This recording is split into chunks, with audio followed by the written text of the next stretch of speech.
ઓઢવ વિસ્તારમાં એક કંપની નજીક આગ લાગતા કચરાના ઢગલામાંથી લાશ મળી આવી. નમસ્કાર મિત્રો, હું વિપુલ પટેલ, શિક્ષાપત્રી સંદેશ ન્યૂઝ સત્યની સાથે.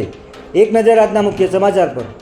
ઉદ્યોગોથી ધમધમતા અમદાવાદના પૂર્વ વિસ્તારમાં આવેલા ઓઢવ વિસ્તારમાંથી એક અત્યંત ચોંકાવનારી ઘટના સામે આવી છે, જેમાં ઓઢવમાં આવેલી જય કેમિકલ કંપની નજીક ખુલ્લા પ્લોટમાં રાખવામાં આવેલા કચરાના મોટા ઢગલામાં અચાનક આગ ફાટી નીકળતા અફરાતફરી મચી ગઈ હતી.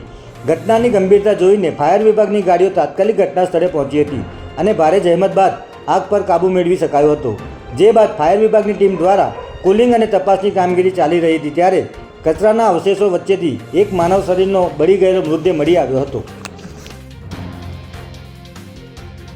ઓઢવ પોલીસ તાત્કાલિક ઘટના સ્થળે દોડી આવી હતી અને લાશનો કબજો લીધો હતો.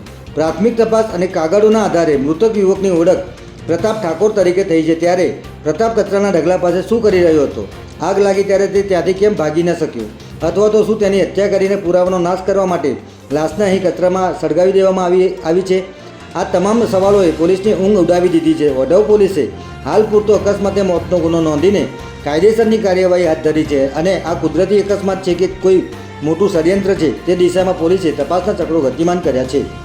જય હિન્દ, જય ભારત.